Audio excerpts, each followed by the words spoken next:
Okay, we shall start. Good morning and good afternoon, ladies and gentlemen. A warm welcome to this joint webinar organized by Baumer and Pilz. I am Irene from Baumer Singapore, the host of today's joint webinar. First of all, I would like to thank you all for finding times to be here with us today. Just to check, can you hear me well?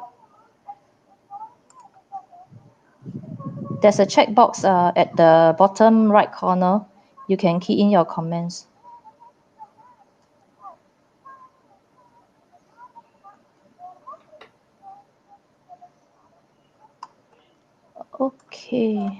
Okay, good. Let me walk through the agenda with you all. First, we have speakers from Baumer and Pilz to share about how you can achieve a reliability, robustness, and safety in today's packaging industry in one solution. After that, we will have a Q&A and survey will open to all of you after the presentation ends. A recorded version of this webinar will be sent to your registered email address after the event. So before we start the presentation, I would like to do a small introduction for both our speakers. Our first speaker, Mr. Augustine Goh, is the head of the sales from Baumer Singapore, has over 10 years of experience in factory automation. He has led product management and sales function in Baumer for several years. Over the last 2 decades, he has implemented various vision-related projects across various industries. We have our second speaker, Mr. Mark Meng. He is the Regional Managing Director of Pilz Southeast Asia. He oversees the business operation across Singapore, Malaysia, Thailand, and Vietnam. He has an extensive knowledge as well as vast experience in automation, robotics, and machinery safeties. So without further ado, we shall welcome our first speaker, Mr. Augustine. Augustine?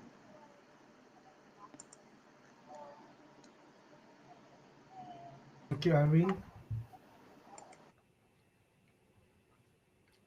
Good morning and good afternoon to those in Australia, New Zealand. My name is Augustine from Baumer, Singapore. I will be the speaker today for the first portion of this webinar. I'd like to thank every one of you who have made the time and effort to join in this session with us. I will cover the topic of Baumer solution in the packaging machine.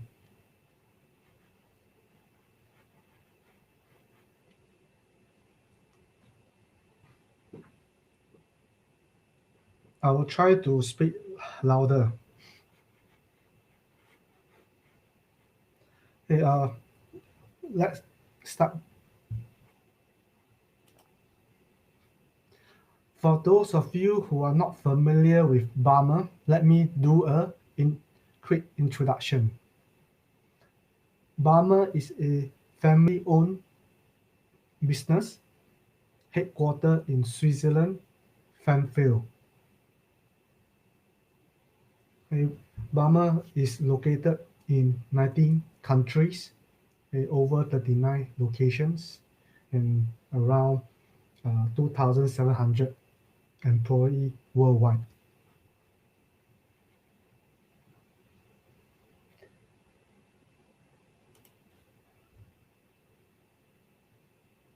Baumer offers a complete sensing solution for our customers. We have the position sensors, the 2D, 3D sensors, the process sensors, the encoders, angle sensors, inclination sensors, We have also the imaging solution. Okay. Last but not least, force and strains.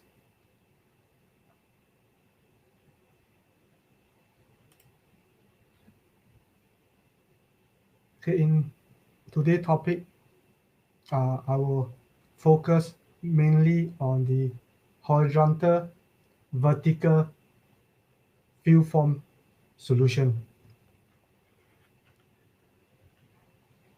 Okay, these are some of the illustration of the various type of HFFS or VFSS.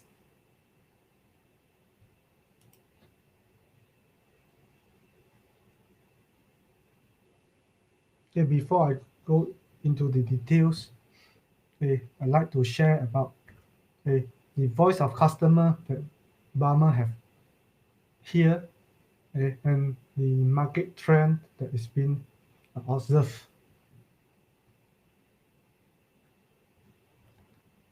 Flexibility of machine. And now the trend is moving towards modular concept. This allow the machines to be able to perform or produce various products in terms of size and types. Okay. The machine also required to have fast or automated conversion, so that the conversion time between two production lots of various size can be shortened. There is also a increase in demand on machine throughput. Okay. We talk about how much yield the machine can produce, either in minutes, in hour. There are also a lot of needs for reduction of spare part, the standardization of components within the machines that that is driven from the total cost of ownership. The same thing with machine setup time, machine commission time. And not forgetting about the machine downtime due to faulty component.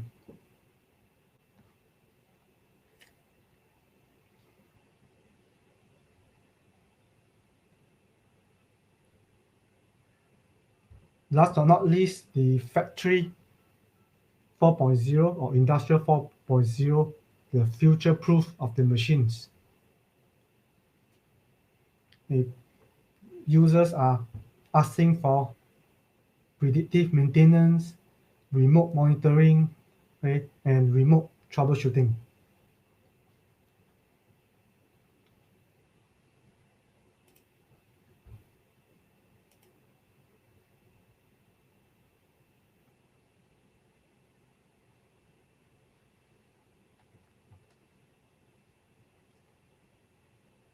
In the application field of the form fill and seal machine, there is a very wide.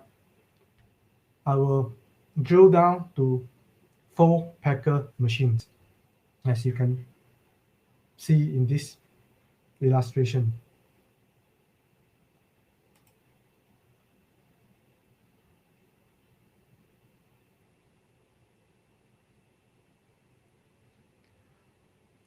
Okay, in a vertical fill form seal machine, this those in black are the various function within the VFFS.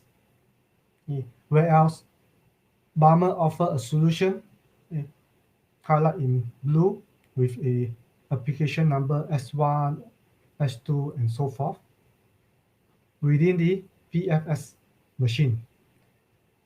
So we have the detection of firm reserve, control of the firm tension, detection of firm tear or end of firm, pre-mark detection, wet edge control, packaging outfit of the machine.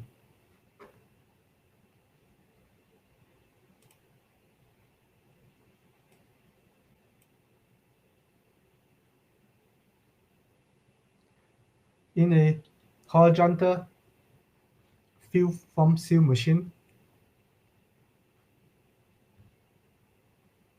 there are total of 16 application solution from Baumer.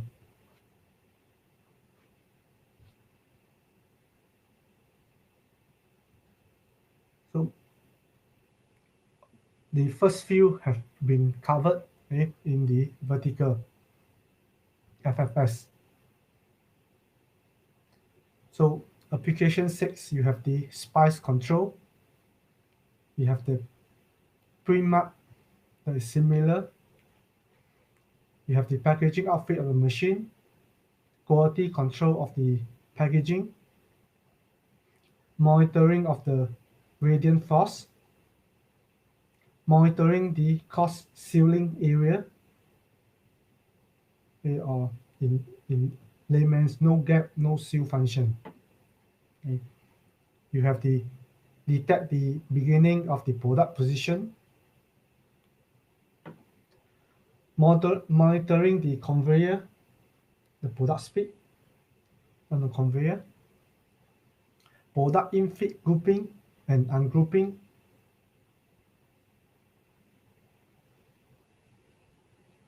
height control, in-feed, format adjustment, okay, and so forth. Some of you might be familiar with the function of the fill form seal machine, and also be familiar with some of the application that I have mentioned. Now we look into the Baumer solution for this 16 application within the FOPAP HFFS.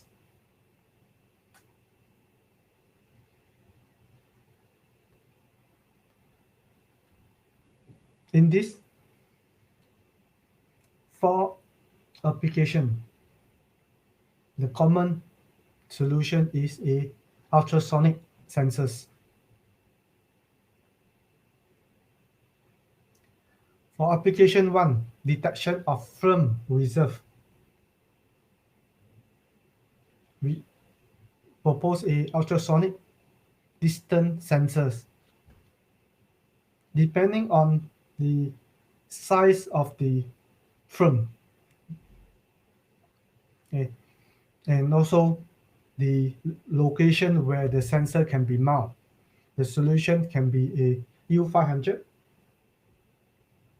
or U300, a smaller version. The U500 able to detect up to a meter in distance.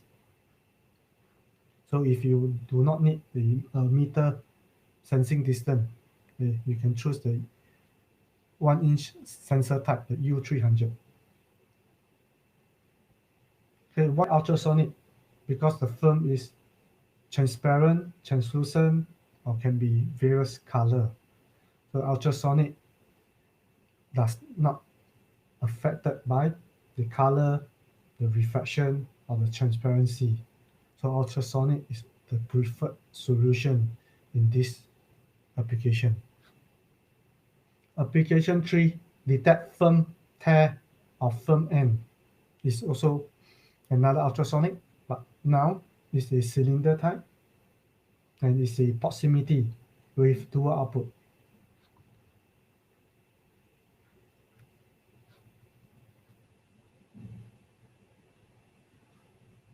So you can configure one output for totally missing of the film, and the second output can be configured when a tear is detected based on the signal strength. Application 4, detection of film edge tearing. Okay. It can be the plastic rectangle type or the cylinder type. Okay, both solution uses a true beam methodology, so the transmitter and the receiver.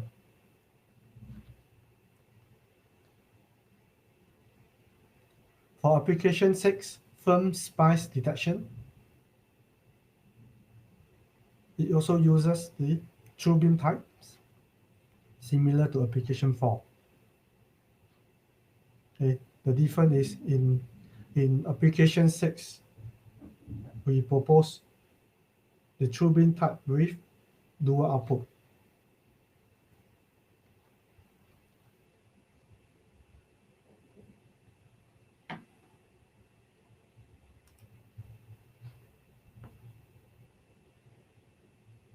And next,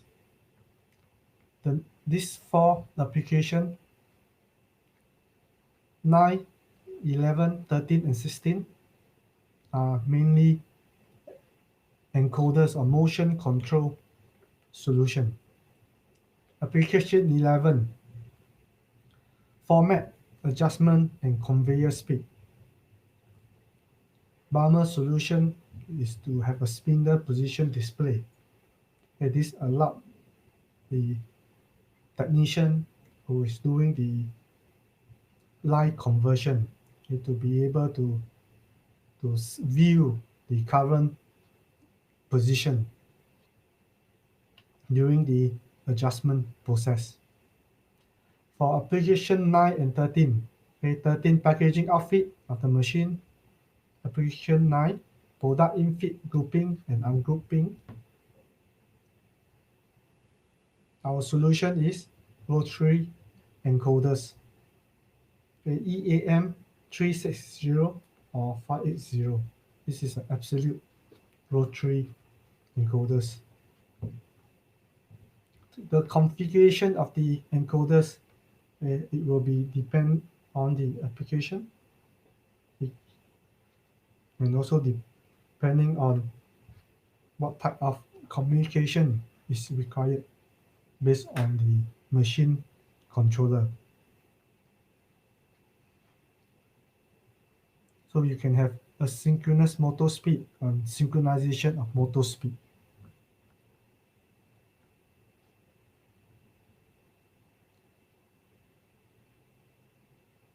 The control of the speed is very important, okay? So that your product, okay, in terms of the packaging, sealing, is in the right position. For application 16, monitoring the conveyor and the product speed. Our solution is a incremental encoder, EIL580. Likewise, the configuration of the encoders is depend on the application. Okay. User can actually go to Baumer website, search for the respective model, EIL580 or EAM, and you can do the configuration online to configure the exact model that is required. For EIL580, one of the key advantages is we have the programmable type, the EIL580P. So within the whole full pack machine, you can have the same model used across the whole machine, and because it's programmable, each EIL580 can be configured independently according to the application. Okay? Yet you achieve a standard model for the whole machine using a single EIL580P. So you can have speed monitoring, product location, a position offset, and alignment, purely based on the feedback from the incremental encoders.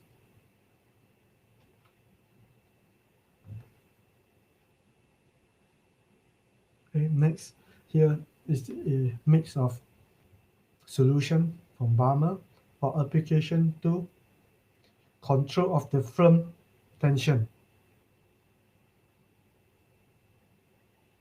There are two options. One is the inductive proximity sensors, the IGYX, M8 or M12. Okay, so that is depending on the individual needs. The other solution is the magnetic angle sensors. We have two models available.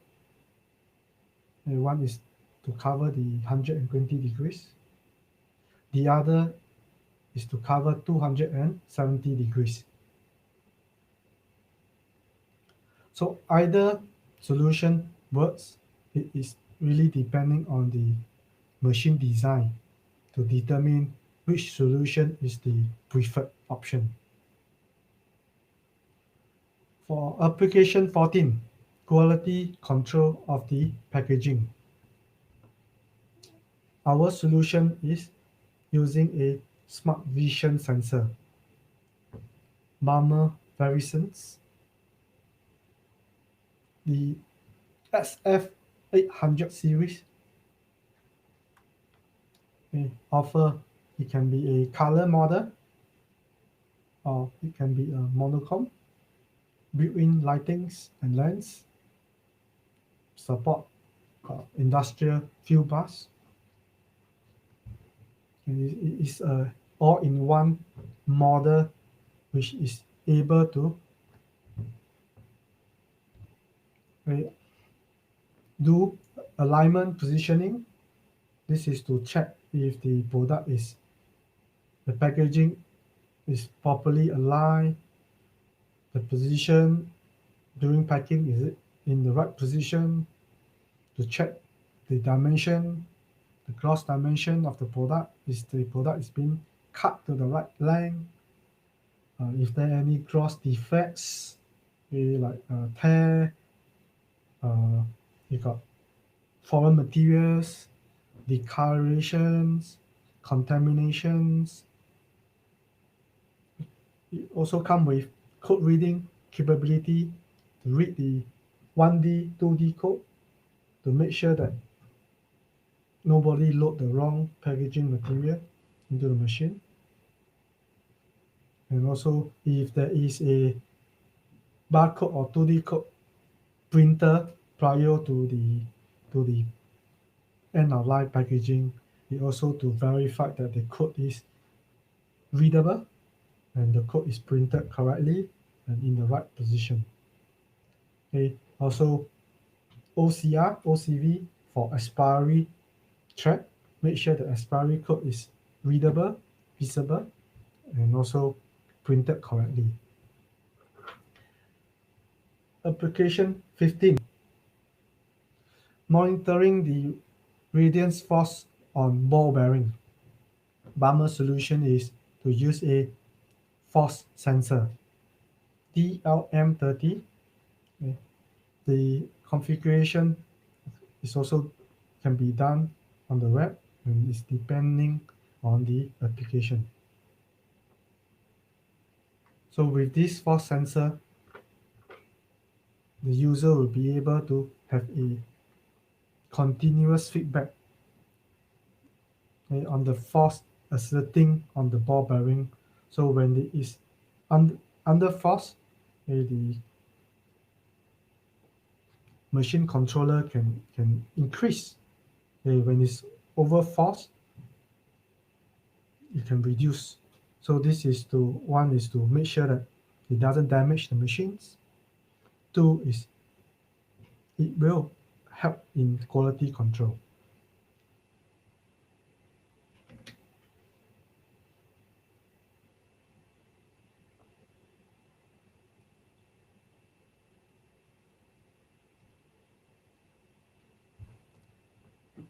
Here we have the photoelectric sensors solution for application 5, web edge control.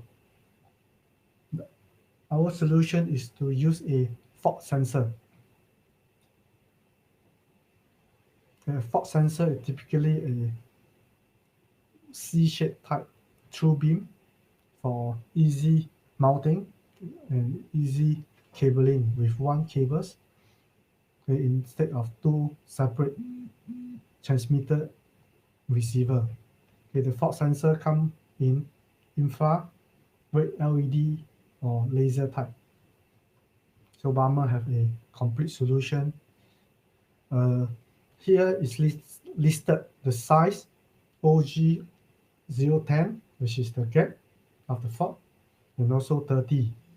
Of course, Baumer fault sensor series have bigger 50, 80, 100, and 20. So it really depends on the application. Application 7, print mark detection, end of packaging position. We have the print mark sensor.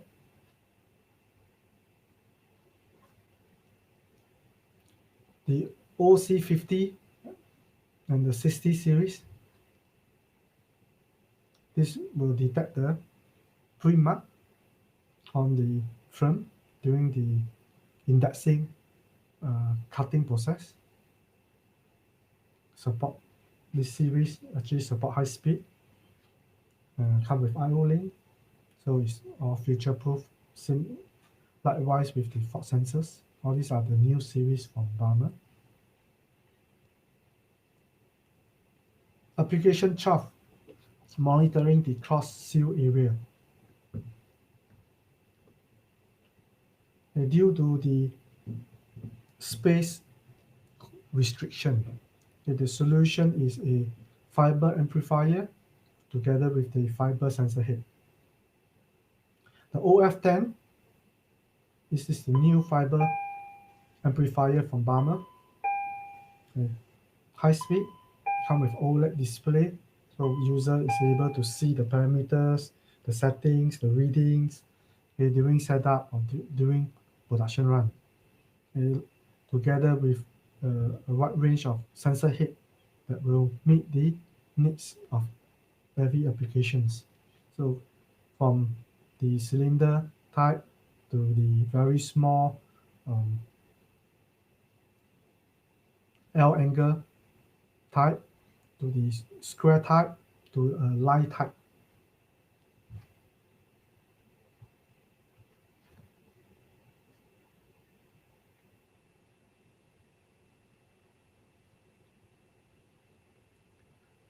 Okay.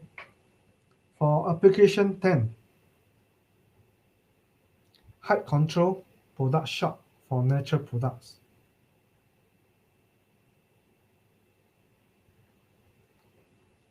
The Baumer solution is to use a spark profile sensor, the OX200 series.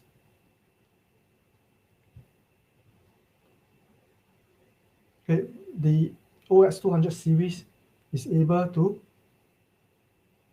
check for edge control, height control, is able to check for circular center position, and at the same time, if the application required, it can output the profile into the controllers to monitor the stability or to do further analysis. So there are two options. The OSM 200 is the measurement type. The OSP is purely the profile only. Okay, within the two model, it come with two different field of view. Okay, if higher resolution is required, you select the model with a smaller field of view. If mounting current distance is a concern, you choose this model with a bigger field of view or also a further working distance. Application 8, 9, and 13, detection of the beginning of the product position, product in-fit grouping and ungrouping, packaging outfit of the machines. This is namely the photoelectric sensors, our Baumer core products, the O300Y series, the O200 series, or the cylinder M18 OR 18 series. Okay, this is the OR. This is the O200. This is the O300 and Y series. There is a complete portfolio within the O300 and O200 series. It covers the various detection methodology, namely the background suspension. In short, we call it BGS sensors. Retroreflective, smart reflex. This is a Baumer proprietary. Okay. It's a retroreflective sensor without a reflector. We call it smart reflex. Intensity difference, true beam.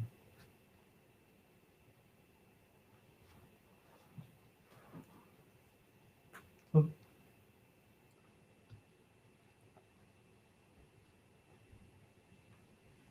let me talk more about the O300 series, the core product of the Baumer Photoelectrics. The O300 series, okay, this is the standard plastic housings, and this is the metal housing. It comes with Q-teach, a Baumer proprietary teach, where you use a test pen or anything that is ferrite to touch the teach region to trigger the Q-teach. Okay, this will offer the advantage where over the traditional teach button or the potentiometer, because it is contact free. Okay, so it doesn't have a life cycle like a button. Because it's a contact type, every button have a lifespan. Let's say 10,000 push, or 100,000. So once the lifespan is up, the button start to fail, and because of a button failure, the whole sensor spoil. Okay, the button and also the potentiometer, because it's a contact type, there's always a gap. So that is always the weak link to IP67 when you do or when you do wash down IP68, 69. The push button, the potentiometer cannot survive the high pressure, high temp, okay, water jet during wash down. So the Q-teach also offer multiple level of teach as compared to the potentiometer and button is only offer a single level of teach. Of course, within the O300 series, you have others advantages.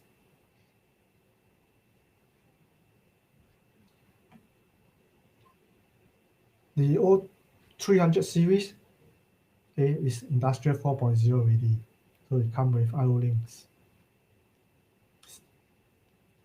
In one housing, standard housing, you see here, the same housing cover the full 5-6 type of detection methodology, and you also offer the complete range from red LED, laser, infra, and also light beam type.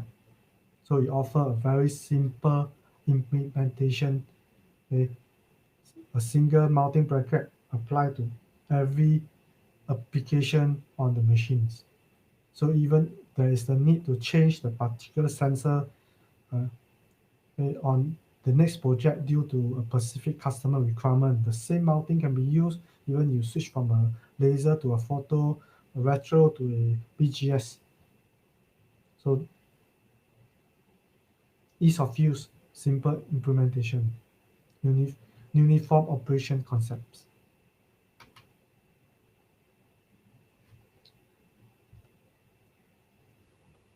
Here give you a illustration of all the various model type.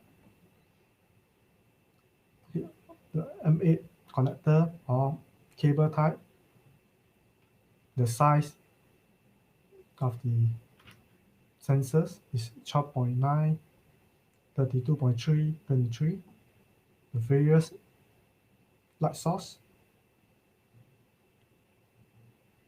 For the laser, the O300 BGS laser offer the smallest spot beam, a 0.1 mm spot beam size in the market today. So if you have to shoot through a hole, a small hole, a gap, the product that you need to detect, the position of the product that you need to detect is very small, very minute. Okay? Baumer O300 GL background suspension laser might be the solution that you are looking for. Okay? This is the hygienic model. So we have Ecolab, EHEDG, FDA approval, and Baumer proprietary ProTech Plus. This is a higher standard than the industrial IP69K. You can find out more from our website, what is ProTech Plus.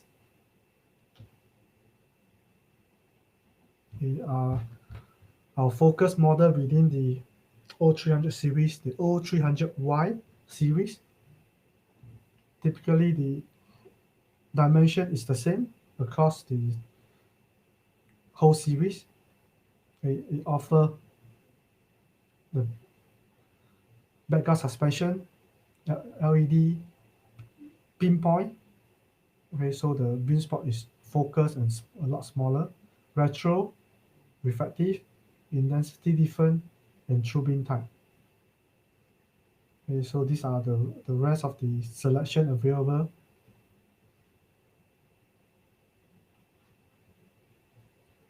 So the difference between these two is on the Y series, you can have the metal sleeve threaded on the mounting hole, okay, or metal sleeve but through hole, right, on this.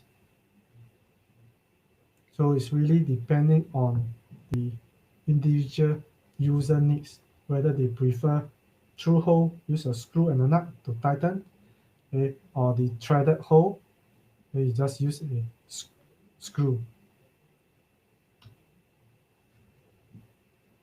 Okay, the overview of the O300 portfolio.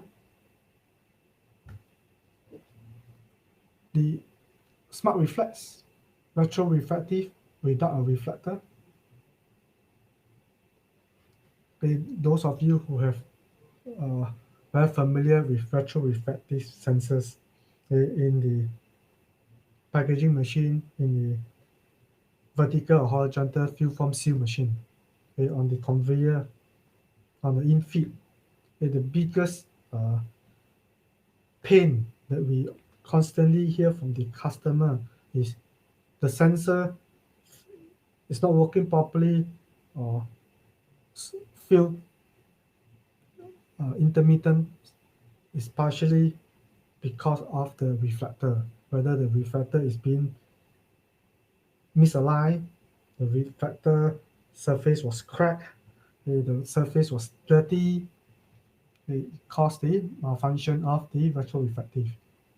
That's why Baumer come up with the smart reflex without a reflectors. Okay, if you like to know more, okay, you can actually contact us. Okay, we are more than happy to share about the Baumer smart reflex. Okay, one of the strong features is the transparent sensor, the retro-refractive transparent and the smart reflex transparent.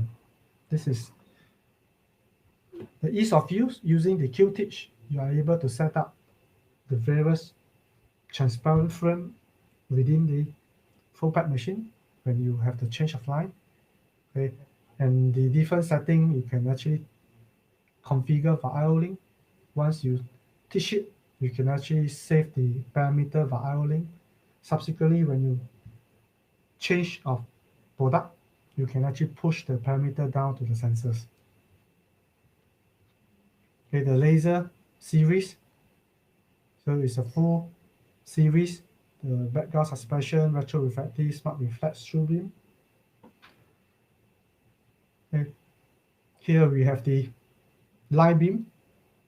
There's not many competitor in the market that offer line beam photoelectric sensors proximity types in this housing type 1-inch form factor.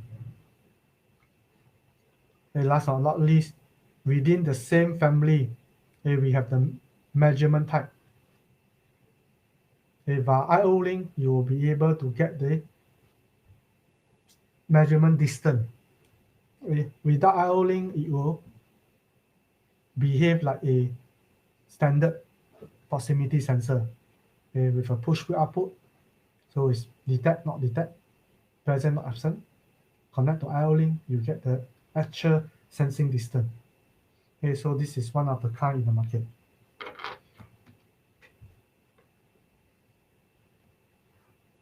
Next, we move to the O200, a newer, smaller series from Baumer.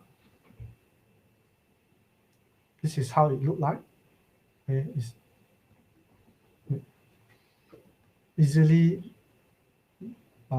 smaller by 60% volumetric size as compared to the elder brother, the O300 series.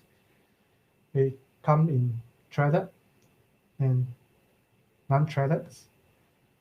You have the full LED source, the red LED, the focus pinpoint, the laser, and the light beam, and the various complete sensing methodologies. And what the O200 actually offered, the reliability, usabilities, connected I/O links, and compact size space saving. If you look at the dimension, the sensor we are looking at is 21 by 8 with a depth of 14.1. This is how small the sensor is.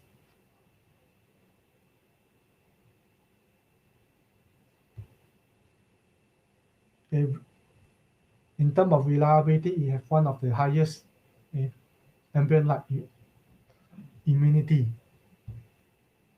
And also it comes with the V optics to detect shining objects.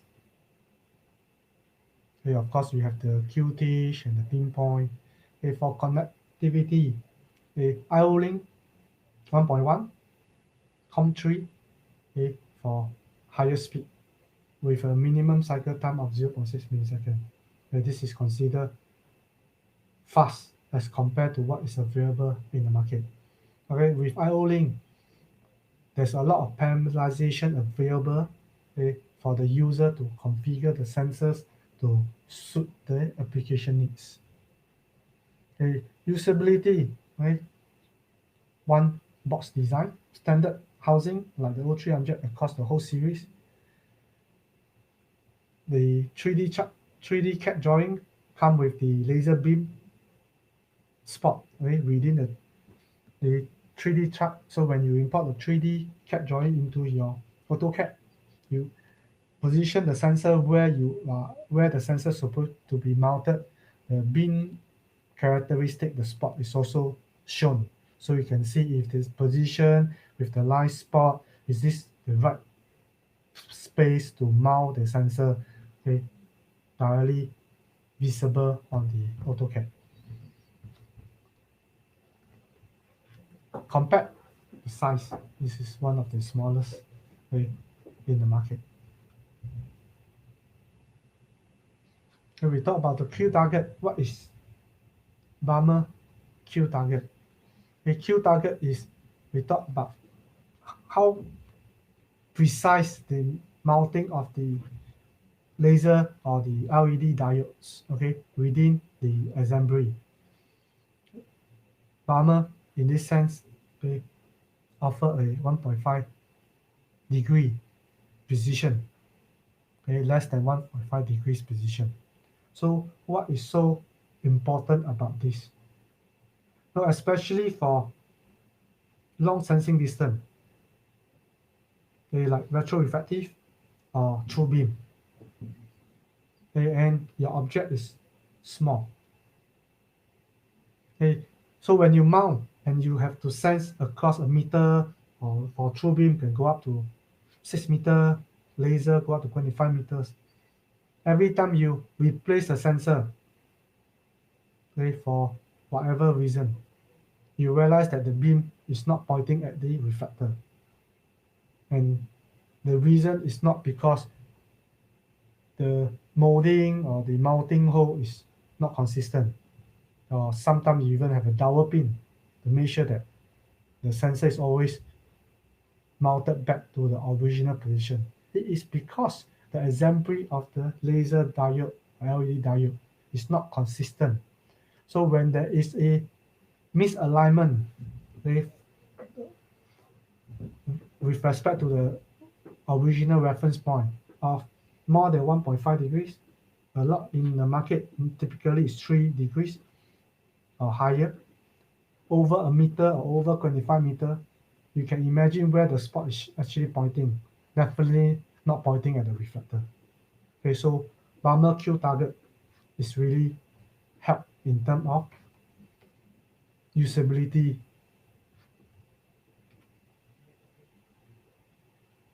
Of course, the various pitch mode can be configured via link. For those simple application, you can have the static one step teach. 2 seconds, you will teach the objects and it's done. Okay. For application where you need to teach the object on the move, so the object is on the conveyor is moving, the sensor have to teach the object while it's moving across, so you enable the express dynamic one-step teach. So for application where it might be more complicated due to the product, okay, you can enable the dynamic teach or the static teach, so where you can have 2-point teach, okay, and you can also configure the output logics.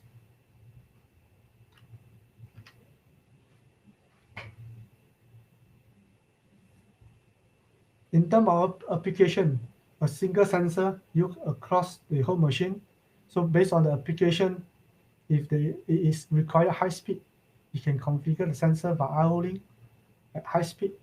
So the response time is less than 0.25 millisecond or less than 250 microsecond. That is faster than you blink the eye. Okay, for standard, it is less than 0.5 millisecond. For application where due to the color is very black, very high reflective, so you need high power in order to detect it robustly. So you can set to high power mode. So it will increase the sensing gain by 2 times. It reduce the hysteresis, okay, for better signal to noise ratio, okay, in exchange for a longer response time, okay, less than 2 milliseconds. So you can see that in one sensor, by I/O link, you can configure the same sensor for the various application across the whole machine.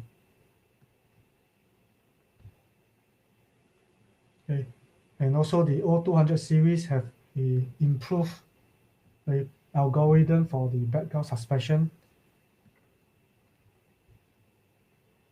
So it have offered up to 30% better signal to noise ratio. So in this case, the better option, okay, is to use the O200 series, okay, for the machine if the sensing distance is applicable, because it offer better value with better performance.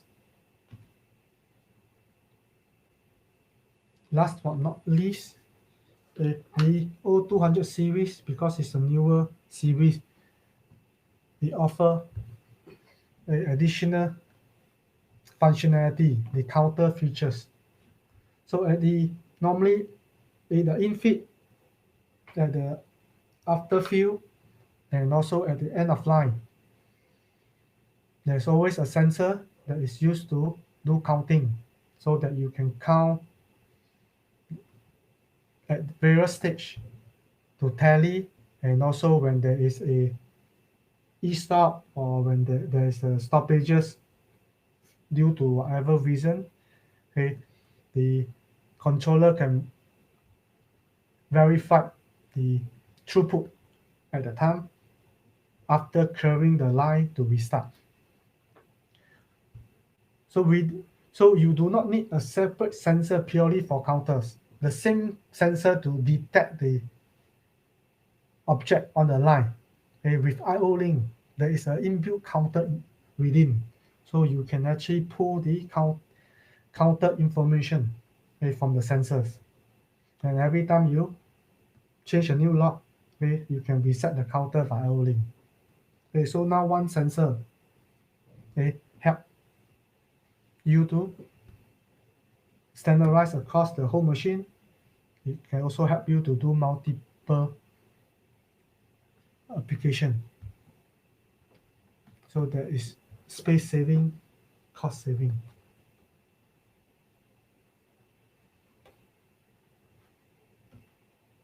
Okay, I come to the end of my slide.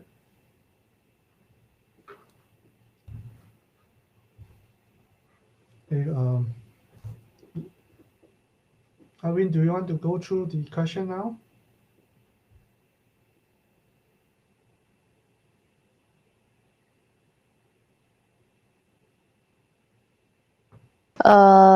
Also can. So maybe just give me a while.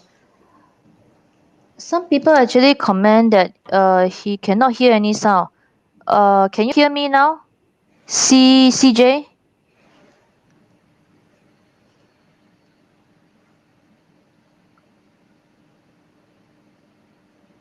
Maybe CJ, you would like to check on your headphone setting.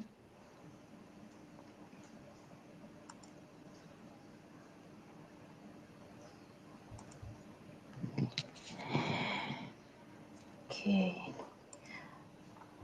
Just give me a while. Okay, under the checkbox, you can see there's a question mark icon.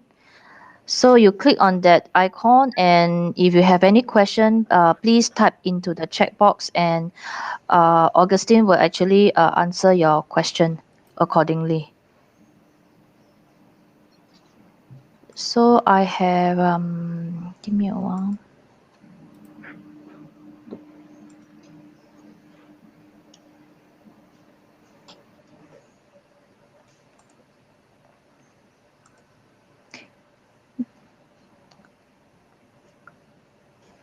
Augustine? Okay, for the angle, magnetic angle sensors, the 120, 100, 270 is angle, degree. In angle, it's not temperature.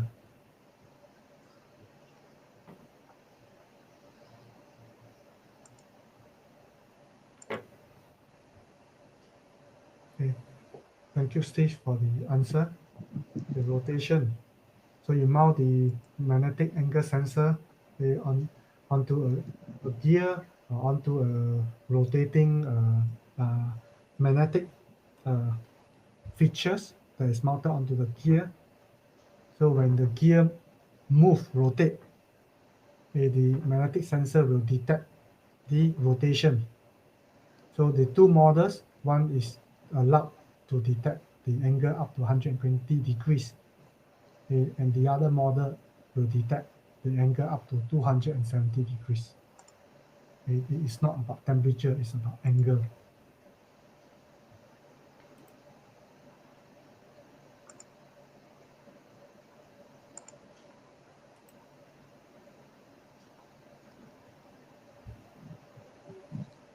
Okay, for the counter features, this is only available via IO-Link. So only when you connect the O200 series to the IO-Link master, then you can actually pull this counter data out from the sensors. And also via IO-Link, you can reset this counter at the start of every new lot, production lot.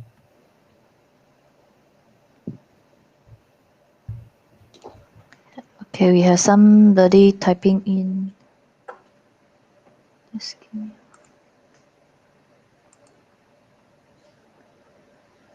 Is there any solution to detect metallic packaging film? Um, so when you say detect, meaning detect the present and absent, or you want to differentiate between normal transparent film versus the metallic type?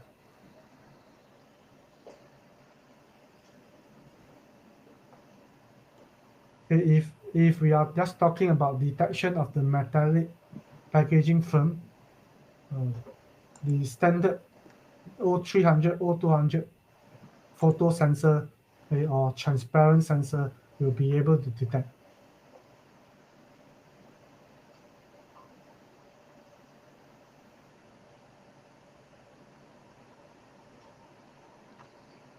If you are talking about differentiating the two different type of film, then you have to use a magnetic sensor to detect for the presence of the magnetic packaging film.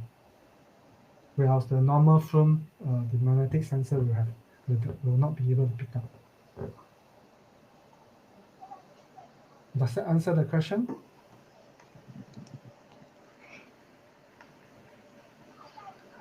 Okay. Okay, someone is typing. Any more questions for Augustine's? I mean, you can actually post a question at the end of this session. Uh, we should allow the next speaker, Mark, to proceed with his presentation. Yes, I believe that a lot of you will be looking forward to what Mark Pilz had to offer. Mark, I pass it to you. Thank you, Augustine. Thank you, Irene. Hello, everyone. Um, Morning and afternoon from Southeast Asia and also Australia, I heard. So very welcome to this webinar. I think you have heard from Augustine about the challenges of, first of all, can you hear me? Okay, good. Then I continue. So you have heard about the challenges the packaging industry is facing. You want the machines, better performance, better quality, flexible production, high mix, low volume, right? And also with better diagnostic capability and connectivity. I think Baumer has a lot of solutions, right? The sensors are now smarter and faster and also better connected to help to make your machine Industry 4.0 ready. So what I'm going to address today is the other very important aspect of Industry 4.0, which is sustainability. Right? So I'm talking particularly about the safety of the machine for the operators and also the compliance to global and local standards and regulations that I think for you as a machine maker, you need to take care of more and more in these days. So, who is Pilz? I think many of you may know Pilz. We are a German company, and size, revenue, everything similar like Baumer, and headquartered in the south, near Stuttgart. And of course, we also have offices around the world, including our headquarters of Southeast Asia in Singapore, and we have also an office in Thailand, as well as our employees working in Malaysia and Vietnam. So in these 4 countries, we have our employees. In the other countries like Philippines and Indonesia, we work through our partners. Right? So we are in the automation industry, but we are focusing in safety. So we automate, but safely, right? So our business is mainly on the machinery safety. We not only provide the product, the safety product for your machine, we also provide services. I think another very important part that we are trying to help the industries, the machine makers, to pick up the machinery safety knowledges, right? So this is another very important task that we are working on. And we call ourselves ambassadors of safety. So today, my session will be split into 2. One is the first, I'm going to share a little bit about machinery safety process. All right, so this is not about product services, but this is some knowledge that I would like to share with you. And later on, the second session, I will share a bit more on our service and product, that how Pilz can help you in the packaging machine, how to make your machine safer. Right. So for the first part, the path to machinery safety, you need to make your machine safety regulation conformance, but there are a lot of hurdles, right? So from the first hurdle, I think you are aware of, you have to do the machine risk assessment, and then you design the safety concept based on the risk assessment result, and then you do the detailed design. And of course, you have to do the implementation as a machine maker, right? This is your main job. And after implementation, you have to do the safety validation. And then you get the conformance of the regulation. So all this sounds not very difficult, but actually to do it properly, according to the standard and regulation, it can be something difficult, and we call it like a hurdle on your way to the safety compliance. So I will go a little bit details into some of these aspects, and most important one, and then but today we don't have a lot of time, so I'm not going to into details, but anytime later on, if you need some help, you can always approach us. Right? So the first hurdle, risk assessment, right? This is a very, very popular term. Everybody know this. So there is risk assessment. It is actually going according to the ISO 12100 standard, right? The standard define a very brief principle of how you do the machinery safety, and of course the risk assessment, the process, right? So the risk assessment, you have to give attention to intended use, and this intended use is task-based. I think very often people may forget about the other tasks other than the operation. So people tend to think that when I do the risk assessment, I just concentrate on how the machine is in the production. But this is not all. And most of the accident actually happen when the machine is in teaching mode, in maintenance mode, in servicing mode, or setup mode, or even cleaning mode. Sometimes the machine may even cause accident to the passerbys. So all these are actually the tasks, and these are intended use of the machine. So when we do the risk assessment, we have to go through this task, different kind of tasks that this machine may go through for the whole life cycle of the machine, right? From the beginning to the end, even when you decommission a machine. And so this is very important. And the other thing is, most of the time the accident happen when a machine we call it unexpected startup. The machine start up unexpectedly, right? Somebody get into the machine, a palletizer, right? So something jammed or product drop, you go inside, and then the other guy outside, he didn't see you, and then press the start button. So this is, we call it unexpected startup. This is a very, very important task, or sorry, other task aspect you have to look into when you do the risk assessment, right? In what kind of scenario the operator may trigger this unexpected startup, and this must be protected, right? So these are the very, very important part of the risk assessment. And another thing I would like to point out is the risk assessment can be done even when the machine is in design stage. And we call it DRA, design stage risk assessment, right? It doesn't need to wait until the machine is already built up and then we do the risk assessment. Not necessary. We can do the risk assessment when the machine is still in blueprint, right?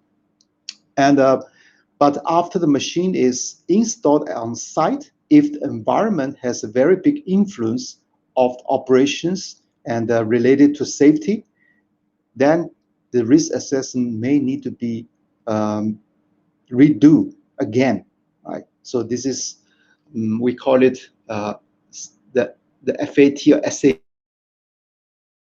right? Site acceptance test, and this may include risk assessment as well. So this is about risk assessment, and you may have some kind of table to record the risk assessment result. There is no standard. There's also not necessary to have the standard of the risk assessment report, right? So as long as you have the hazard defined based on the task, and then you give the rating. There are many different kind of ways to evaluate the rating. It doesn't matter which one you choose. And of course, at the end, you get the rating, and then you decide what kind of risk reduction you have to do on that particular hazard, right? So, and then you put some comment, maybe what you want to do, and then you do the so-called residual risk assessment after you put on the risk reduction measures. So the table doesn't need to be standard, but as long as it's almost like, you know, the one that I'm showing on the right is risk rating, but the table may be a little bit more according to the standard 12100. Okay, this is about risk assessment. So after you have done this, the next hurdle is about safety concept. So after risk assessment, when you define there are some of the hazard that it's of higher risk rating, then you have to do something to reduce the risk, right? So there is this called three-step method. The first step, for sure, this is ideal. You try to design the hazard out, right? You completely eliminate the hazard from the design, but this may not be possible, right? For example, if the operator need to put the hands inside the machine to unload, but you can design a conveyor, right? Intermediate conveyor to bring the product in and out of the machine. So for sure, then this is very safe, right? So the operator doesn't need to get into the machine. But this sometimes it's costly or it's not feasible at all. Then you go to the next step. This is called technical safeguards, right? So then you put a fence, you put a guard. This is mechanical measures, or you can also put in, sorry, not all, and or you put in the electrical control components, right? I think a lot of you know this. You put the safety sensors, you put the light curtains, or you put even the e-stop must be there, right? E-stop is a complementary measure on the machine. You must have, and also the safety controller, right? The safety relay or safety PLC into the machine. So these are all called technical safeguard. And when you do the concept of technical safeguard, then you have to think about some other standards like 13849. We will talk a little bit more on that. Or if you have the robotic, especially the palletizer, then you are looking into the 10218-2, the robotic system, right? So after the technical safeguarding, the machine is supposed to be quite safe, right? If you have done a proper job in risk assessment and also the concept, but sometimes this is not the end and this is not really enough. So you put the information for use as the last step. This is basically the operation instructions and the PPEs and pictograms, right? The signs. And so as an additional layer of protection for the operator. So this is about the concept, but the concept does not go into detail of the design, right? So some of the concept may involve a bit more advanced safety technology, for example, safe motion and safe robotics. Safe motion is used for those machines that you want to assess the machine, but the machine is running safely at a slow speed. Right? For example, you have the flow wrapper. Just now, Augustine mentioned the flow wrapper. The flow wrapper, the cutter it could be the dangerous part, but I want to maintain or maybe service or even set up the cutter. But when the cutter is still running, right, then you can put a safe motion technology inside, make sure that the cutter is running slow, safely, very important, safely, slow, and then you let the operator assess this. So basically, you unlock the door and disable this alarm, the safety alarm. And same for the robotic, right? Robotic is just a more complicated motion, right? So, but the concept is the same. So you can design a space, a safe space. The robot will only run in this safe space, or maybe run at a slow speed, and then you allow the operator to get very close to the robot, or maybe even get into the robot workspace. Right? This is safe motion and robotic. And with this technology, then you are able to probably even increase the productivity by implementing safety. So I think nowadays, the cobot, right? We call it human robot collaboration, but in terms of product, it's called cobot. Cobot is getting more and more popular in the packaging industry, especially for the pick and place application. So this has a very unique kind of safety characteristic. Basically, it allows the operator collide with the robot, right? He's actually touched the robot, right? We call it the collision is becoming possible. And we have the standard called 15066, and this standard governed the safety of human-robot collaboration when the cobot collide with person. Right? This is in a standard. It's called Mode 4, right? Mode 4. Method 4. Hope you can see my cursor here. And with method 4, the power and force limiting is possible from the cobot controller. Right? So this cobot controller must make sure that the force and power that apply to the operator when a collision happens is within a limit. And this limit is defined in 15066. In different kind of scenario, the limits may be different. So this is about some safety concept. And then the next hurdle, you have to go to the design, right? To the details. And you have to choose what component to use, and you have to choose the safety circuit diagram, right? And you have to draw the wiring diagram, and later on, then you have to implement the safety, right? So all this safety design, especially the electrical control part of the safety, we call it SRP/CS. This is safety related part of control system, is governed by the very, very important standard ISO 13849. Right? So this 13849 defined a very important concept, which is called performance level. If you have ever designed a safety circuitry, then you definitely know this term, right? Performance level. And performance level, there is the performance level required and also performance level achieved. So how the performance level required is determined, it's through this process. It's very similar like risk assessment. Actually, you can also do this when you are doing the risk assessment, right? But the risk assessment is only giving you the risk rating. And with risk rating, some of the hazard is the rating is so low that you don't need to do anything, right? So you can ignore them. But once you come to 13849, definitely this risk is already quite high, right? Quite high. Then you do some design to mitigate the risk, right? So with this similar like risk assessment process, basically you assess the severity, you assess the frequency and the probability of avoidance, and then you define A, B, C, D, E, 5 level of performance level, right? From low to high. And this is the required performance level of your safety system, not the component yet. It's the safety system you have to achieve, right? So for example, if you are building a robot pelletizer, if you do the risk assessment accordingly, and it normally will result in the performance level D, PLD, not the highest one. Highest is E, is the second to the highest, performance level D.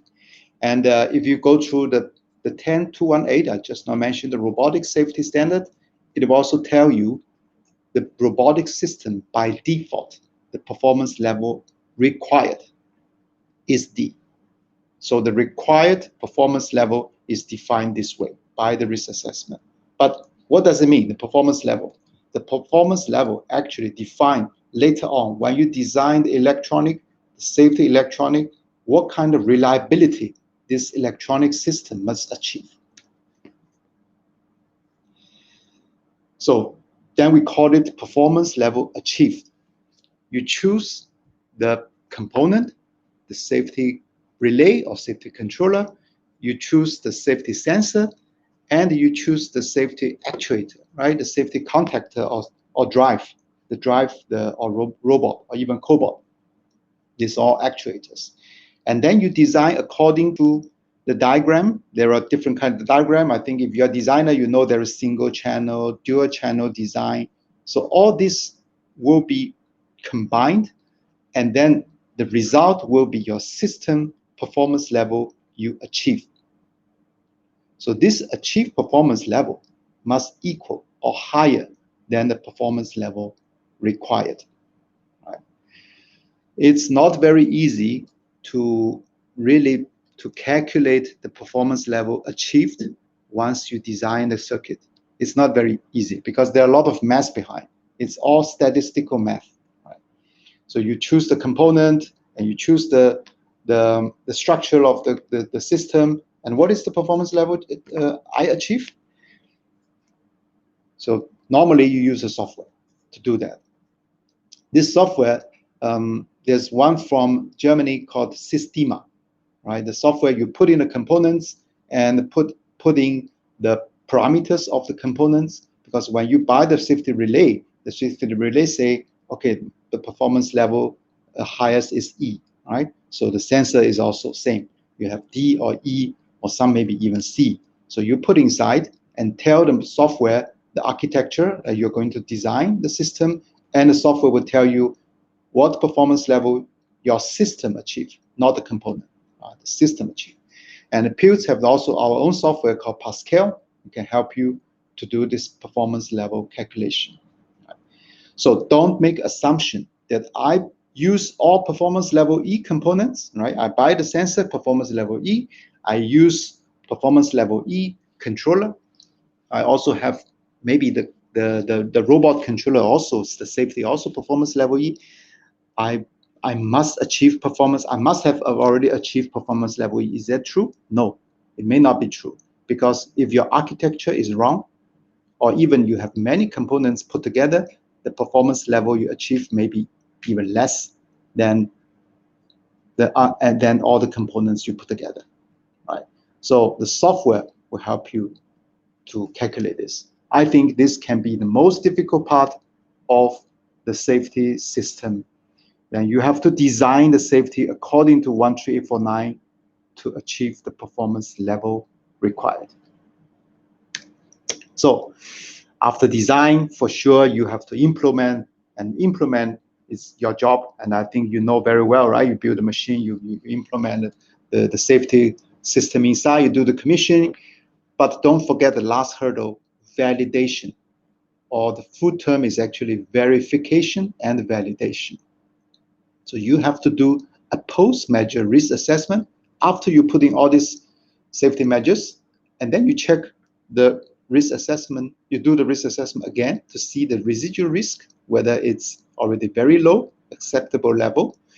And you have also to assess the safety function, whether they perform correctly. And maybe you have to do some fault tolerance check, right? Whether the e-stop, if, for example, e-stop you connect by dual channel and one of the channel is broken, the wire is broken, or maybe the wire drop and then touch the panel, right? Or maybe even touch 24 volt, touch the power. So all this kind of scenario you have to check. You have to be fault proof, right? The system. When all this fault occurs, and the system must perform as you design and perform as the performance level you require, right? And of course, there are some other things very specific. For example, stopping time measurement. When the robot or some motors have the stopping time, and you put the light curtain in front of it, and it doesn't mean that you put the light curtain, everything is already done, right? So you have to check whether the stop time of the robot match with the distance you put from the light curtain. And if you have the cobot, right? The cobot just now I mentioned, there is the force and power limitation. So there is also a way to validate how the cobot, the force and the power it can produce, it should be also within the limit that you design. This is all called validation. Don't forget about this part. And this you should put into the same the documentation set for the machine. You must have this risk assessment report, and of course you have the design, right, or the circuitry diagram, and at the end you must have the validation report to prove that this all verified and validated. So with all these hurdles overcome, so just a summary, right? So you do the risk assessment, find out the risk to be reduced, and you go through the safety concept, decide how to reduce the high risks, and then you go to the safety design. Don't forget the design performance level required is achieved by design, and the standard is 13849, and you do the implementation and do the validation, go through the whole safety process, and then you are safe to say, okay, my machine is safety compliant. So this sometimes it may still sounds, quite unfamiliar. Sorry, I have one more page. The frequently asked question. So if you are not asking me questions, I can answer some of the questions that I frequently get asked. First question, we implement the safety measures, right? I put cobalt, I put e-stop, I have the safety sensor, light curtains, and I put all the guardings. Do we still need to do risk assessment? Very common question I get. Maybe I got this question in different kind of form, but all boil down to the same, right? So do we need to do risk assessment even if I've done all the safety measures? The answer is yes. If you want to get your machine properly, compliance with the standard and regulation, the risk assessment is the first step you should not escape. You should not skip. Right? And the risk assessment result is actually the basis of all what you have done later on for the safety measures. Right? Because if you remember just now what I say, the performance level achieved, right? You put in the e-stop, cobalt safety sensors, they must achieve certain performance level, right? And this achieved performance level, what is the basis? The basis is performance level required, and required performance level is from risk assessment. So this is the first step. You have to comply. And if you are doing the machine with CE marking, or some of the country is now getting more and more stringent on the regulations, and like Singapore, we have the Singapore Workspace Safety Act. And if you look at the Act, it will tell you the proper safety process. The first step is risk assessment. All right. So if you don't do this properly, then if there is accident happen, if Okay, unfortunately, go to the court if the document is not in a proper manner, then we have some, consequence. This is the first question. Second question, also I get frequently asked, why do we need to use safety components? Same. This question may come in very different forms. Can I use PLC to connect to the safety sensor, right? Or I use the safe PLC to connect to the drive, the safe input, right? Drive is, there is a safety. Switch off the drive, right? Can I use PLC to connect, right? My PLC is very high quality and all the automation components are very, very safe and high quality. Why do I need to use safety components? My answer is sometimes you do not need to use safety components. It all depends on the performance level required. The ISO 13849, if you go through this process, the risk is determined and there is A, B, C, D, E. If the risk is very low, like performance level A or even B, right, then you do not need to use safety components. You can use PLC and normal components, and you can say this is already safe because my PLC and other components put together, if you use Systema or Pascal software just now mentioned, you do the calculation, it will show you the performance level you achieve is probably A or B. But if you do the risk assessment, you do the ISO 13849, this chart, right, the A, B, C, D, E, and find the risk is C or D or E, then you have to use safety components. Otherwise, the software, the calculation software will tell you your system will not achieve the performance level, right? So the answer is very simple.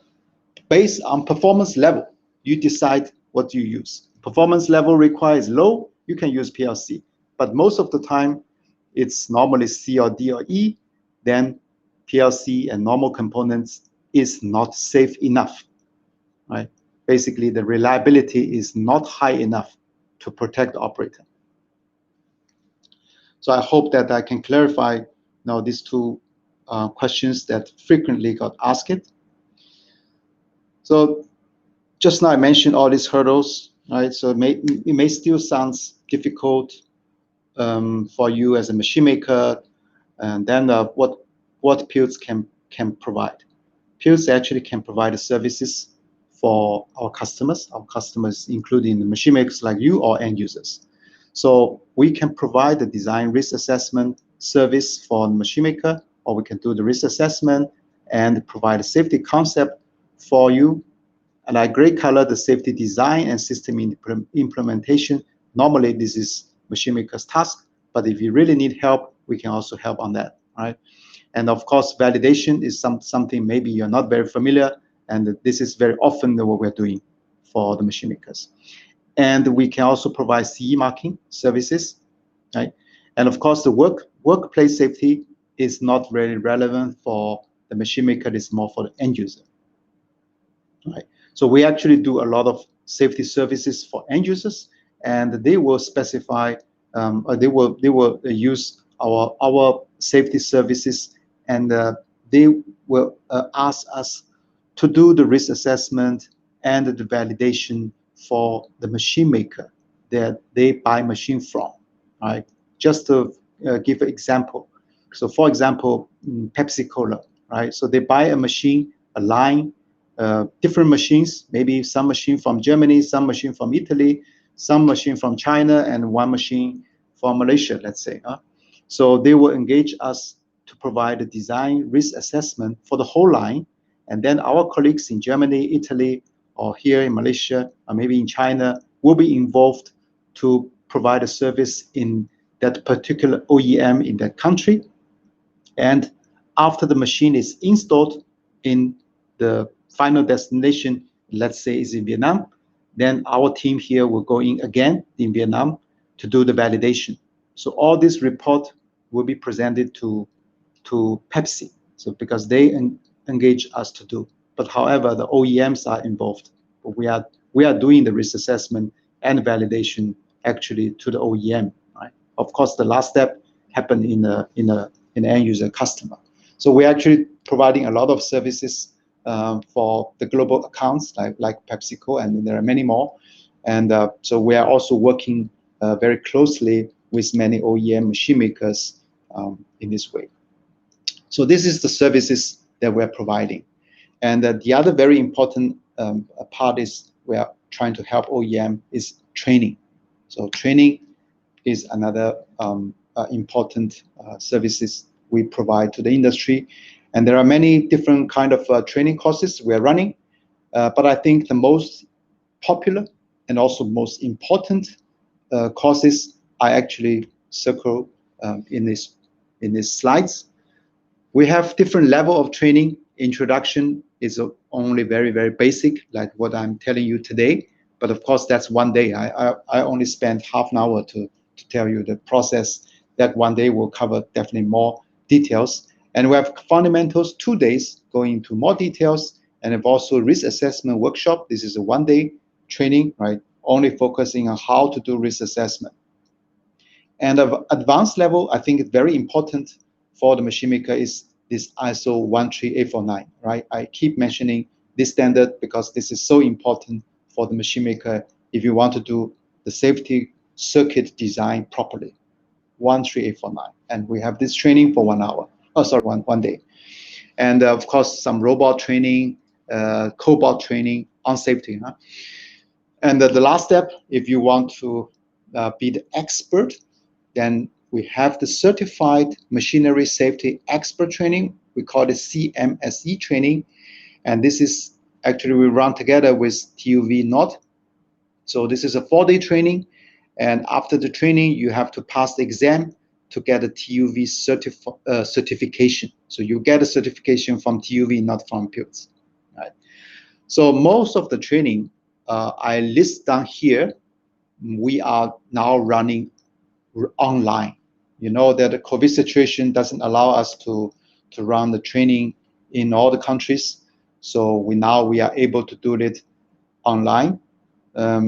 Still 1 or 2 days, but the last expert training, the CMSC training, it's split into 7 days.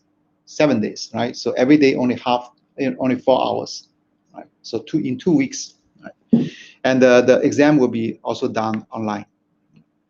So if you are interested in this training, you can contact us, and we are now basically we are now running the training almost all online this year. So when the situation improves, we may run the physical training again. So that's about some knowledge sharing and service and training that we can help you. Of course, the next session, as I mentioned, what kind of product we're providing, right? Pilz, basically, we're still a product company. We provide safety product of sensors, right? Controllers, and even drives, more focused on safety, and operating, monitoring, and even software, right? But our main product is sensor and controllers, right? Focusing in the safety. So I just quickly go through some of them. The safety relay, that's the core part of safety. And some of you may know that safety relay is invented by Pilz some 20 or 30 years ago. And these two, the P0 Sigma and the P0 Multi, these are the two safety relay that very, very popular, and they've been around for some years. The P0 Sigma is a single function safety relay. So every piece is independent and it performs one safety function, right? So connecting e-stop, or connecting light curtain, or safe motion speed, right? Something like that. And the P0 Multi 2, this is a more powerful safety relay, and it's programmable. You need a software to program it. You can program very complex logic, and also there is the connectivity possibility. You can combine many modules together. You can connect to Ethernet, to the few buses, to the upper level controller, and it can also connect to the visualization screens and even software, the SCADA software. So it's very powerful, programmable relay, right? So this year we launched a new product called My P0s, and this product is actually sitting in between the Sigma I mentioned, single function, and Peanuts Multi is programmable, powerful safety relay. We call this my Peanuts product smart safety relay. So it has smart features. So it has some logics. You can define the logics and some logics inside, but without doing programming. And it's not single function safety relay anymore. You can have many functions in the module, a combined module, and you can also have the logics, right? Logics to put them together, but you don't need programming. So there is no software for you to do online programming adjustment. So how this My Peanuts product is configured and built? 3 steps. First step, you go to our website, look for My Peanuts, and then there is the online software, online portal software, and you key in your logics. You don't need to create the configuration. You put in the input, how many input you want, how many output you want, and between this input output, what are the logics you want, right? So it's kind of smart functionality that you want this safety relay to be. And then this software will create a configuration for you, right? So you get a configuration. And then the second step, you do the simulation. The software will allow you to do the simulation without buying the hardware. So you can simulate which sensor, which safety sensor is triggered, and see how the logic works. And you can do the validation on the software side, right? But this is just the logic. You don't really need to program it, because you only give the logic, and this software will create everything for you. And the last, you say, okay, everything I'm comfortable with this hardware configuration, as well as the functionality I simulate and validate, and you can press, okay, now this is done, and I transfer to the eShop, our eShop system, and place the order. And then you will get the module from our shipment department, and everything is already done. And you get also the document how it works, right? So it's a personalized safety relay, because the functionality is based on your definition. But this is also not fixed. So you don't worry that, oh, after I get the shipment, I cannot change anything. You can still change, because all these functionality parameters actually can be selected by the dial switch. There is the switch. Sorry, I go back one page, and you can see the dial switches there. And so if you want to change the logic or change the parameter, for example, delay time or whatever, you just change the dial switch according to the manual we provide, right? So it's not fixed. You still can change it. And you can also buy the individual module to configure your smart relay by yourself, right? So it's a very powerful smart safety relay, but very important thing is you don't need programming. So I just show some example, right? The shrink wrap machine, packaging machine, very simple, only one safety zone. And you have the e-stop, you may have the door lock, so there are already 2 input, right? So, but I don't want to do any software, right? So this, you can use this configuration. And on the bottom left side, this is the logic you key into the configuration software. Exactly look like this. And then it will create a configuration for you. Next, more complicated pelletizer machine with the robot. So the pelletizer machine has 2 zones, 2 safety zones, and there are more input. There are light curtains, and these are not, influencing each other. So same, you can use the software, put in the logic. You have 2 zones, and the software will create a configuration for you, like this. 4 modules, you get it, without programming. Again, without programming. And then the more complicated, this is same, the packaging line, the shrink wrap machine maybe is also there, and the pelletizing machine is there, zone 1 and 2, but I increased zone 3, right, in feet, and zone 4, the wrapping machine. So I have 4 zones, and again, more input, more logics, more complicated, and use the software, configure, put in your requirement, and the software will tell you, okay, this is the configuration you need. That's the maximum that we can do with this MyPeanuts, 4 zones, right? But I think it's already quite a sizable system for a packaging line, right? The packaging line may not vary, on the safety side, may not be very complex, right? So this should be enough. And now, on some sensor side, is the door switch that your machine may very frequently use, right? This is the door switch without a lock. So we have the new product called PCM Mac 5, Series 5. It's a quite light version, the door switch. And the good thing is it has now enough holding force and extraction force, and has very flexible on the actuators.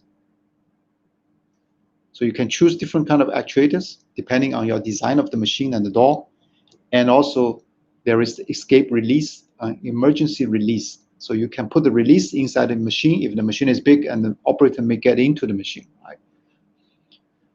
So this is door. But if you want a door with lock, so we have the PCM M lock.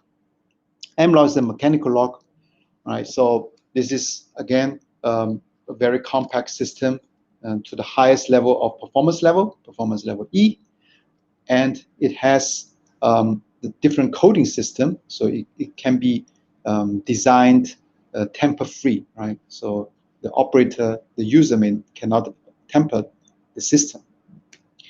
And also very importantly, because this locking device may be very frequently used in the palletizer, the kind of machine you have robot and a very big space. So you need to have the escape release, again, like the door. So, but for the lock, I think it's more important you have the escape release and even remote escape release, right? The operator is inside, they want to escape it. So that's the door system. And the other sensors we have is the laser scanner. This is also getting more and more popular now because of the robotic application, right? And you need to monitor a big space. It's a 2D area monitoring. And also, it's also very popular to use on the AGV, right? So we have this product, and with different kind of configuration, then you can do very dynamic configuration, and can also have master slave, so you can connect multiple scanner together to create a very big zone. So this is laser scanner, and if your working environment, it's quite critical, because laser scanner can be very sensitive to light, or to flashlight, or to some debris, or maybe even raindrop or water drop, liquid, right? or the fogs. So all these environmental factors may affect the laser scanner system. And now we have the radar system. The radar safety radar system can overcome this kind of situation. It's very, very useful if you have a machine that with a lot of liquid splashing, and maybe with fog and high humidity, and also dust, right? And shock or flashlight or whatever, this kind of situation. And this can be the solution for the area monitoring. So my last few slides, I just show a few more complicated packaging machine safety solution that mainly we provide in. This is from our European customer. So this is a shrink wrap machine, and a very high speed shrink wrap machine, and it's using Peanuts multi, right? The programmable, very powerful safety relay, and they're using the PCM Mac. It's a magnetic door switch that we provide. So the reason they use is our reliability of the product, and also a good support from Pilz.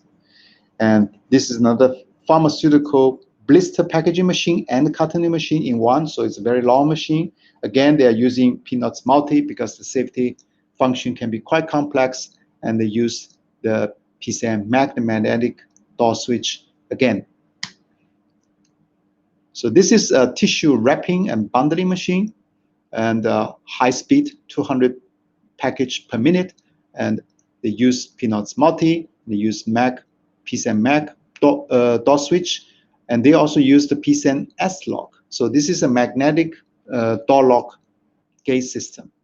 And for this particular machine, they use Pilz is because they are selling the machine to Kimberly-Clark, the global account that normally specify Pilz for the safety system and also services. So that's my last slide. If you want to know more about packaging a machine that the Pilz can provide a safety solution, you can click the click here button on top. So you see the Pilz product finder, click here, it will bring you to the web page, a Pilz web page, and this is an interactive web page whereby you can click some buttons. You see the vertical form field seal machine just now Augustine showed about Baumer solution, and for Pilz we have also the solution for the VFFS, the vertical form field seal machine is also in it. It's just an example, right? So it will show you the door switches, the safety relays we're using, and many more. And also you can click the plus button to bring out the machine details. Yeah. And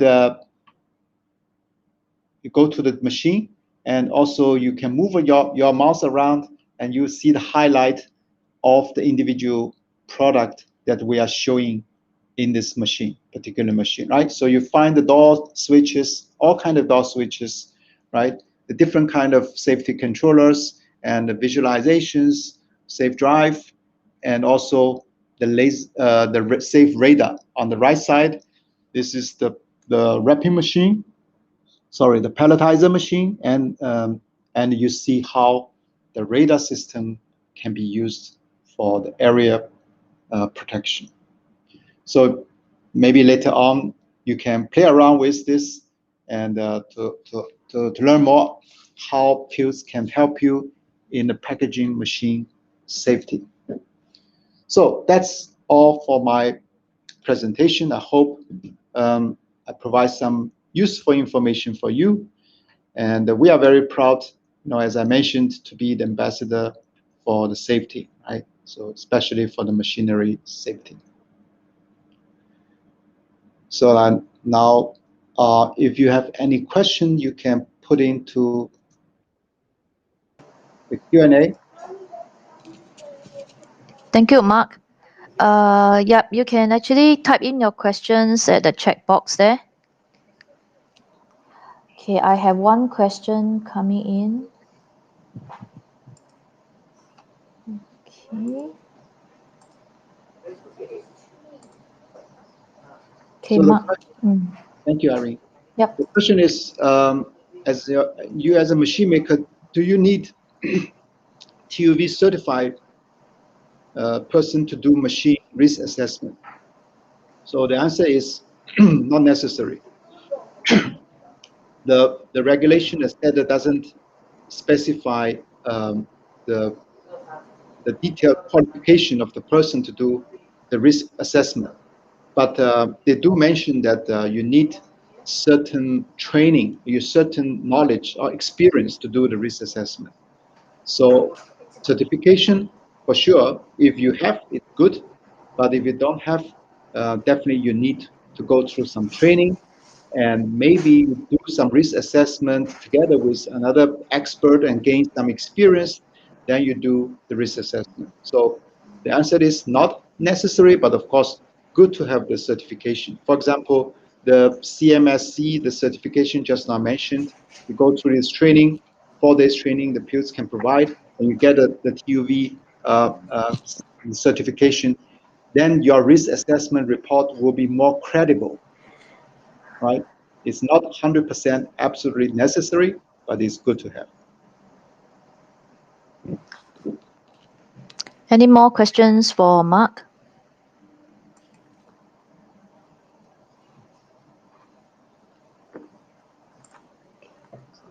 Okay.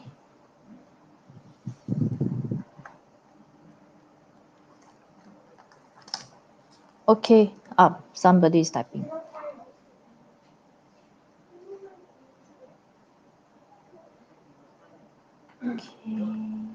So do Pilz have, okay, I can see the question already. Have light curtain? Yes, we do have light curtain product. If you go to the product finder, I think there is one of the machine also show the light curtain. And light curtain, if you have used light curtain before, you may know that there are the most popular light curtain is type 2 and type 4. So equivalent to performance level 2 and performance level C and E.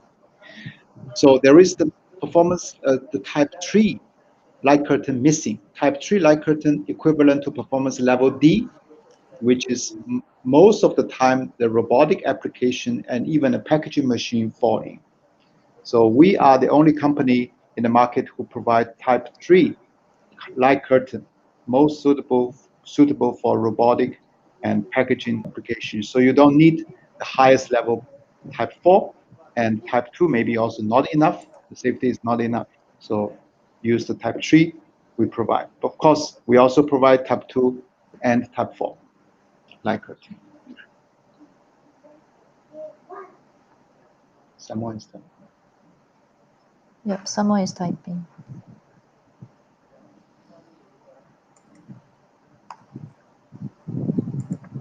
Months is next CMSC training. The next CMSC training is online in June. In June and also October.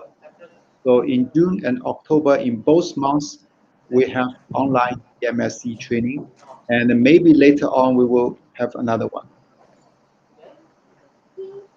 So you can go to our website, cmsc.com. Yeah. So you can find out more details there, and you can also register there. Or you can write us email. Okay, we have someone typing the questions. Okay. June or October. Any more question? Yep. August. Yep. Oh, okay. June and October.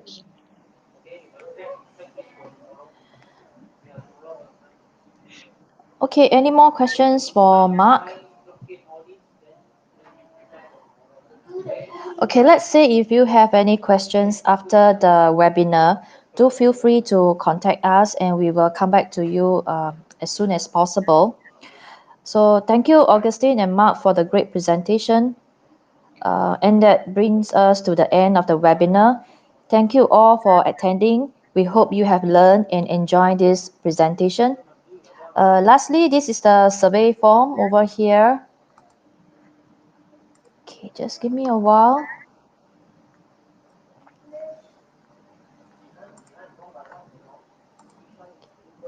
We will appreciate you fill up before you leave this webinar. Your view is important to us. It helps us to improve ourselves for our next event. So you can please help us to fill up this survey form.